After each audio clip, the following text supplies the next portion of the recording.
The NBA Finals are set.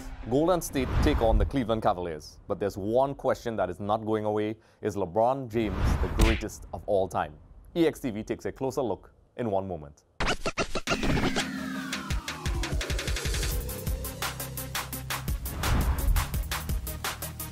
In the sport world we live in, there's sometimes an unhealthy need to make comparisons between outstanding athletes, which sometimes borders on the line of obsessive and sometimes pure lunacy at times, usually driven by the media, and the fans completely eat this up. The conversation about who is the greatest of all time is not limited to the sport, but pretty much anything in general. Diego Maradona versus Pelé, Brian Lara versus Sachin Tendulkar, Muhammad Ali versus Mike Tyson, Leo Messi versus Cristiano Ronaldo, and NSYNC versus the Backstreet Boys. But today, however, we head to the NBA. After a tricky playoff, Golden State are now in the finals against Cleveland.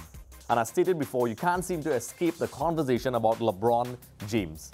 Many heated arguments by people vastly more knowledgeable about the game of basketball are being made for and against. I personally believe comparing athletes from different eras is an exercise in futility, but let's try to break it down. Let's face it, love it or hate it, statistical data is a part of everything now, and most definitely a part of sport, and is often the main deciding factor for some people when making their decision. Of course, not everyone. So with LeBron constantly being compared to Michael Jordan, let's look at their similarities. Both are great players, both elevate the players around them, both are fine examples of athleticism.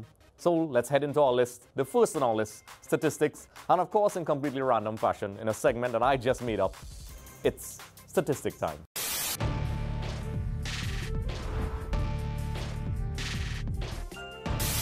NBA championships. LeBron James has won 3, Michael Jordan 6. NBA season, both played 15 seasons.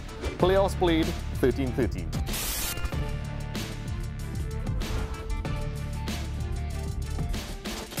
Some people will say, but Jordan won all 6 while LeBron didn't. You can literally read off stats until your face goes numb, and statistics can be argued. For some people, Jordan winning 6 titles settles the argument. Like I said, some. Every single statistic can be counted and argued, and it just cements my point that choosing the greatest of all time based on stats alone is not a true reflection of who is the best. Up next, the athleticism. Then versus now. Many argue that in the era of Jordan, players were allowed to be more physical and were allowed more leeway in terms of physicality. Hell yes. More contact was allowed. The current era, however, there is no such luxury, and as a result, players have much more freedom than they did in the era of Jordan. Essentially, players are more protected. That's a damn shame. Many also argue that the athleticism possessed by Michael Jordan in his time has currently been matched, and the level of athleticism is much higher, and it only serves to make LeBron James stand out. Because in an era of such high-level physical preparation, and make no mistake, the NBA is filled with guys who are tremendously athletic, makes LeBron James stand out. So this is definitely a plus for LeBron. Up next, the anatomy of a winner. So putting statistical data and physical attributes aside, if you were fortunate enough to see both players, I did, one thing you cannot deny: Jordan was fiercely competitive. If you were to judge Jordan and LeBron just on physical size and athleticism, then LeBron would win. But anyone who has played any sort of sport knows that the desire and psychological fortitude to win is crucial. It is a crucial factor in obtaining victories. Jordan was ruthless, and his winning mentality inspired a generation. And take it from a kid in the 90s who was a massive fan of the Lakers, only someone in true denial would say otherwise. Michael Jordan was the man. You had to accept that Michael Jordan was, simply put, a winner. So there you have it.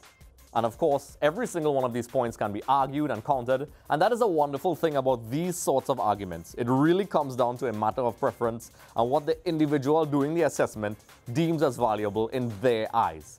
Personally, I think at times the entire process is fundamentally flawed and vulnerable to very emotional and sometimes the illogical human mind. I grew up in an era of Clyde Drexler, Karl Malone, Hakeem Olajuwon, and saw in awe the all-star power of the Dream Team in 1992. Why not Kareem Abdul-Jabbar? My personal favorite. So with all that being said, personally, and I know some may disagree, but comparing two players of two different eras is truly a fool's task. In this context, and even though many countless arguments have been made by experts of the game with vastly more knowledge about this game than I have, I'll end with this. I believe sometimes in all discussions and arguments, we tend to forget to enjoy the talent we are seeing before our eyes. And I believe that this obsession with labels is tremendously distracting. Is LeBron the greatest of all time? All I can say is, it really depends on who you ask. So, ladies and gentlemen, let me know what you think. Do you agree? Do you disagree? Let me know. You can tweet me at Andres Suklal on Twitter to let me know your thoughts. And of course, this episode has been brought to you by Flow Mobile, where Flow Mobile users can download the Flow Sports app and watch Flow Sports 1 for free. So, once again, thank you for joining us.